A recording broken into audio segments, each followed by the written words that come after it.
Bem-vindo, candidato, à Escola Preparatória de Cadetes do Exército. Se imagine agora de cotonete, com a camisa branca, uma calça jeans e um tênis preto. E venha entender como funciona o período de adaptação na SpaceX. Meu nome é Breno Pinheiro, eu sou ex-cadete da MAN e atualmente estudante de medicina e lhes convido a fazer esse sobrevoo do que será a sua futura experiência.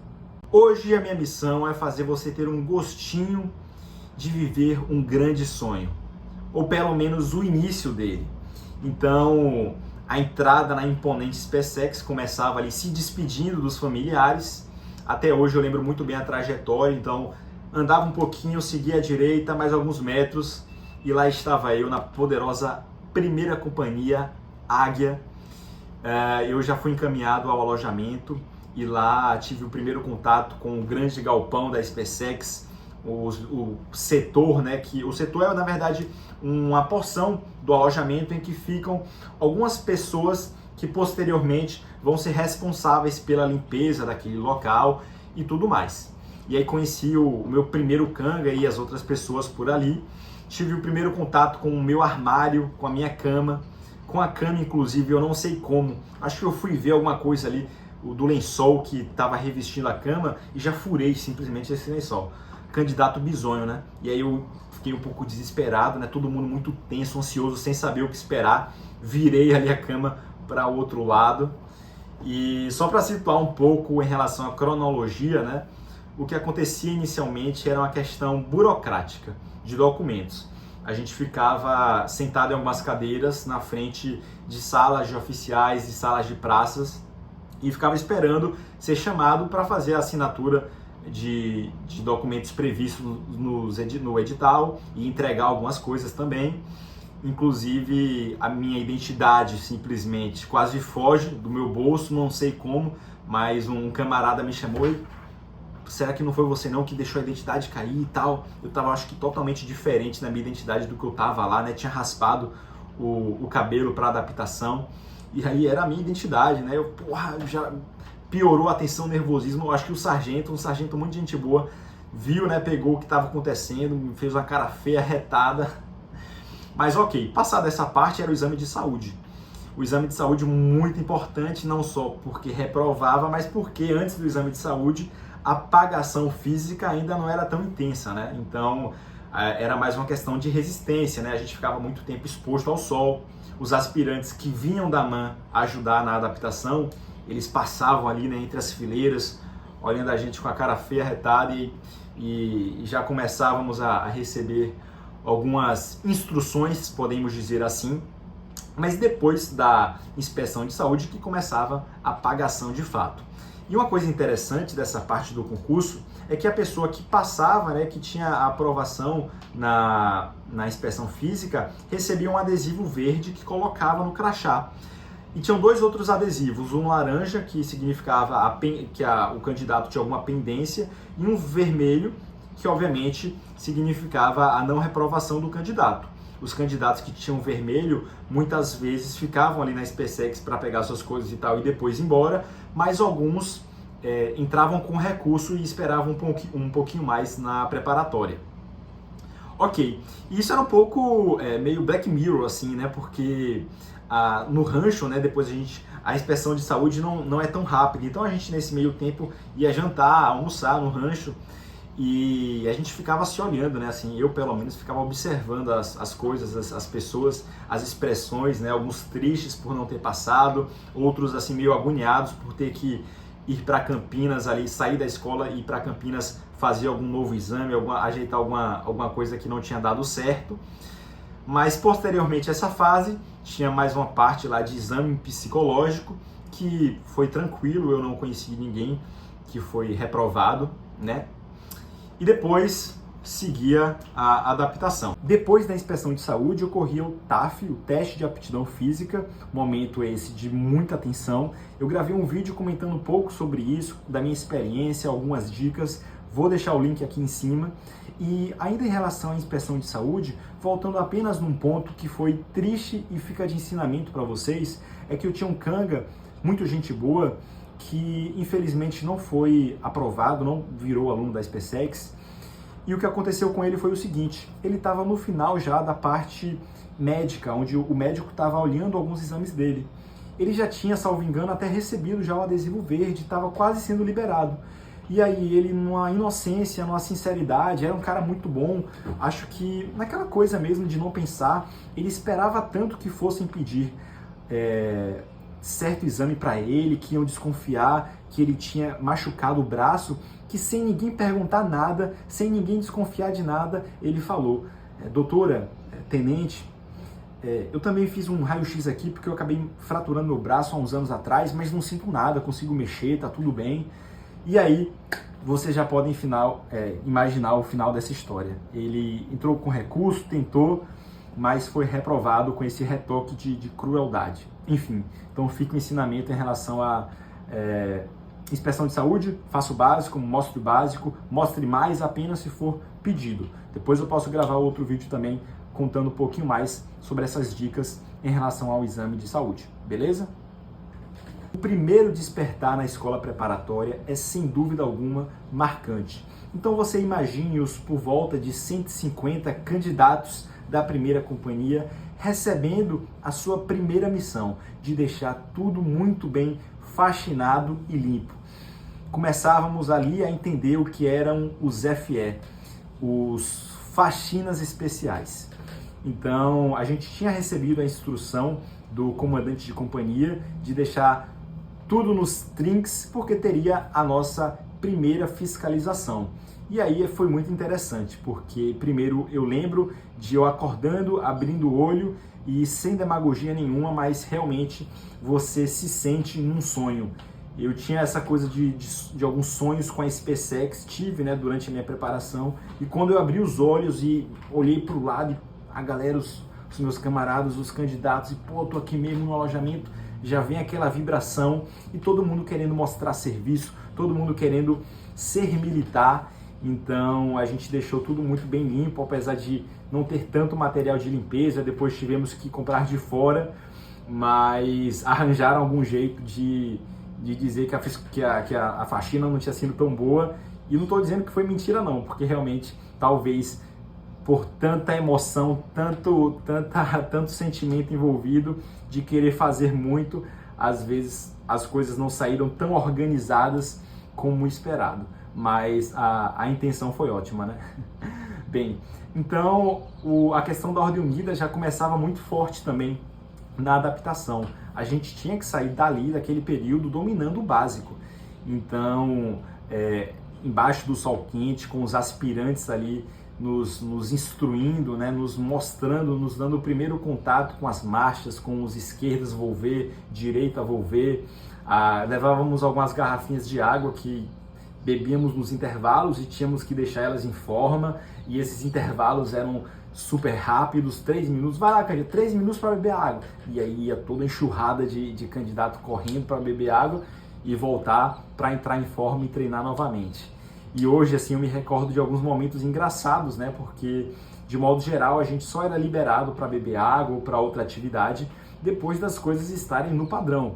Então, avançar ao rancho, por exemplo, nossa, assim, quantas vezes a gente fazia o esquerda volver certinho, estava perto de terminar, perto ali de entrar no rancho de fato para dizer não, foi dessa vez, e aí um camarada fazia alguma bizarrice, alguma loucura, e todo mundo tinha que voltar correndo para o início para entrar em forma e fazer de novo. Mas tudo isso ia dando um pouco ali da noção realmente de camaradagem, de companheirismo, e a gente ia entendendo aos poucos que se uma pessoa fizesse besteira, mesmo que sem querer, todos iam sofrer com aquilo, né? É o famoso ditado, o trauma coletivo gera união. Para além disso, tínhamos um pelotão e algumas funções inerentes a ele. Então, o nosso tenente passava diversas missões, algumas relacionadas, por exemplo, à sala do pelotão, que devia ser muito bem padronizada, organizada e, de certa forma, enfeitada com a cara do tenente. Então, exemplo, o meu tenente era de cavalaria e a gente teve que fazer todo um design, né? Colocar as lanças das cavalarias, e assim, não foi pouca coisa não. Eu não sei se eu vou ter foto Mas ficou bem bonito, ficou bem bacana. E foi um processo, né? Não durou apenas a adaptação. A gente foi organizando até, eu acho que meio do ano, quando as coisas realmente ficaram, estacionaram, né? Ficaram muito boas e a gente só começou a fazer a manutenção. E assim, pode parecer balela, mas é bem interessante, né? Porque deixa com aquela coisa da vibração, de você pertencer ali de fato àquele grupo, ao seu pelotão. Dentro desse pelotão existia ainda alguns cargos, como o de xerife e o de subxerife. E aí, mais uma vez, a questão da coletividade, né? O xerife ele orientava, passava funções, e se você não cumprisse com a sua função, se você não contribuísse com o pelotão, você prejudicaria o xerife e o subxerife. E esses cargos rotacionavam. Então, se você não colaborasse, você estaria muito provavelmente em xeque, porque alguma hora, algum momento, você seria o xerife. Essa questão de ser ou não xerife dependia do comandante de pelotão, que colocava ali às vezes alguém que se destacava para ver como ele lidaria sobre situação de pressão, ou o contrário, né? Alguém que já estava com dificuldade para apertar um pouco mais e ver se ele se desenvolvia. As aulas e instruções também começaram a ocorrer. Era algo mais de entender o fluxo interno da SpaceX e do Exército, a própria questão da hierarquia, e aí começavam algumas dificuldades, porque a privação do sono já era realidade. Então, variava. Alguns dias a gente conseguia dormir, sei lá, de meia-noite até 5 horas. Outros dias a gente ia dormir mais tarde, 1 a 2 horas da manhã, e acordava às 4. E alguns dias a gente não dormia. Eu já era magro, eu lembro que eu voltei ainda, eu finalizei a preparação, a adaptação ainda mais magro, com cerca de 72 quilos. Hoje, só para vocês terem noção de comparação, né, eu hoje em dia tenho cerca de 86 quilos. Então, assim, imagine, isso não faz tanto tempo, né? Mas a gente dormia pouco. E aí nessas aulas e instruções, o primeiro desafio já era ficar acordado. E aí então a gente ia aprendendo as técnicas, né? Dar um beliscão ali, um beliscão aqui, bater na perna, assim, tudo muito discreto, é claro. Tinha uma questão também de você levantar os pés, né? Não deixar os pés tocarem no chão, porque você não dorme se você estiver ali fazendo esse esforço. Às vezes até dorme, tá? Mas é mais difícil. E os aspirantes iam passando ali, checando se havia alguém torando no vocabulário militar. Uma situação engraçada que eu lembro foi que começaram a surgir algumas bolinhas na minha mão.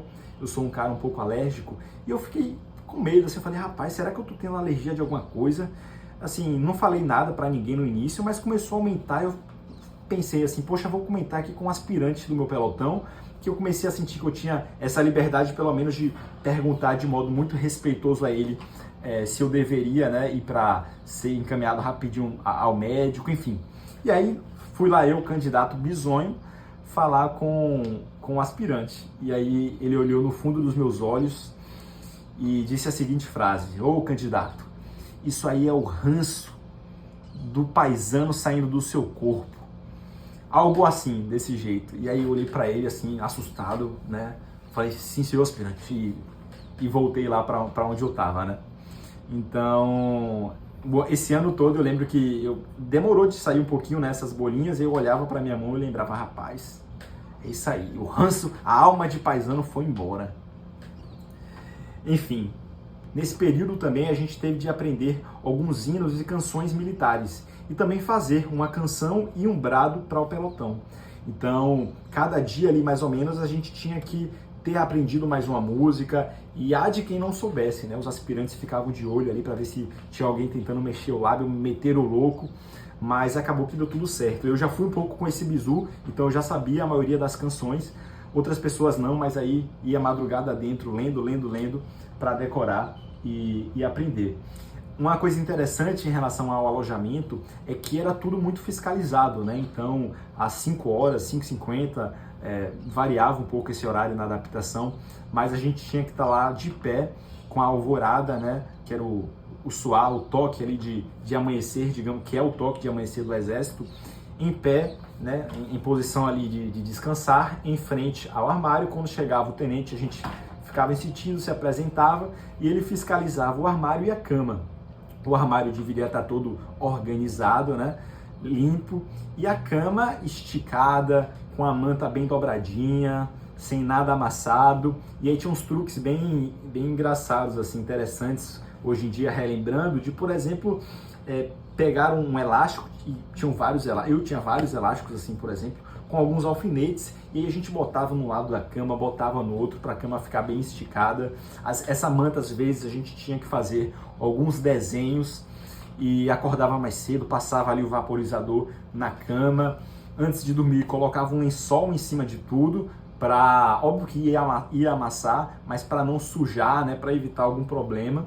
E às vezes, essa fiscalização ocorria quando a gente estava fora do alojamento. Os aspirantes passavam ali em algum período e se sua cama não estivesse no padrão, você voltava e encontrava sua cama em cima do armário, jogada no meio na copa, no meio do corredor. E aí era aquela tensão quando a gente voltava assim, rapaz, e aí? Será que minha cama vai estar no lugar e tal? Então aconteciam também os baratas voas. O barata voa era quando o comandante, seja de pelotão ou seja da companhia, de modo avisado antes ou não, ou de modo inesperado mesmo, surpresa, falava para simplesmente você trocar o seu armário e trocar a sua cama. O local do seu armário e o local da sua cama. E aí você ia mudar de setor, ir para outro lugar do alojamento, levar tudo, e era um caos, porque as luzes se apagavam às 10 horas. Então imagine, era todo mundo de lanterninha, tentando enxergar tudo e arrumar a cama, e aí no outro dia o setor já tinha que estar todo limpo, porque tinha o xerife do setor também. Então se algo não tivesse certo, punição no xerife. Bem, e aí essa coisa da coletividade mais uma vez. Nesses momentos assim, onde ninguém estava vendo, onde os comandantes não estavam lá, os aspirantes não estavam lá, é que a gente começava a perceber quem realmente era bom, era parceiro, ou quem estava, o tipo de militar que estava ali mais para se mostrar na frente do comandante, mas que por trás das câmeras era outra coisa. Enfim, mas isso foi dando soft skills, né, para você lidar com os mais diferentes tipos de pessoas, tipos de culturas diferentes. Então, eu acho que independente da pessoa servir na SpaceX ou servir de outro modo no Exército, ele vai ter esse contato com praças e oficiais de diferentes locais, e isso tudo eu acho que engrandece muito pessoalmente falando. Chegando ao final de nosso sobrevoo, um dos momentos que eu também me recordo com muita alegria no coração foi o de nossas primeiras saídas para Campinas no período de adaptação. A gente ainda tinha, por ser candidato, uma limitação de horário, mas era bem bacana. Eu lembro que a gente foi no Shopping Dom Pedro e todo mundo não, né? Mas a maioria das pessoas com camisas de time do estado, da cidade, felizes. A adaptação estava próxima de terminar. Perto nesse mesmo meio tempo, na SpaceX, a gente recebeu os fardamentos, a boina militar. Então eu que, por exemplo, nunca fui de colégio militar, não tinha tido esse contato, pela primeira vez vi uma gandola, aprendi a usar uma bombacha, engraxar um coturno, a boina. Eu tenho até uma foto aí, uma foto com a cara de candidato bizonho, feliz com minha boinazinha. E aí a gente começou a preparar tudo para a entrada dos portões, né? Um dia muito especial, quando depois dali a gente pôde ficar um pouco com a família e se consagrar de fato aluno. Agora sim, para finalizar o vídeo, eu quero fazer uma reflexão com você. Eu tenho visto muito aqui no YouTube, na internet, a discussão de se vale mesmo a pena fazer o concurso da SpaceX, ser militar ou não, e eu não quero entrar nessa discussão, nesse julgamento aqui nesse vídeo. Só quero te dizer que quando se trata de sonho, todo o nosso pensamento muda, os parâmetros são diferentes e entra a emoção, entra o coração. Então assim, pense muito bem, a gente tem que analisar as coisas do futuro, é claro, é óbvio, mas não tenha dúvida de que se for o seu caso e você tomar essa decisão, vai ser algo engrandecedor e você vai estar lá na preparatória ou em outro lugar que esteja, na AFA, enfim, muito feliz e relembrando de que um dia você sonhou estar onde você estará, beleza? Grande abraço, deixe seu like aí, por favor, se inscreve no canal, eu tô aqui no YouTube disponível, comenta a sua opinião, também deixa aí meu Instagram caso alguém queira entrar em contato e até uma próxima.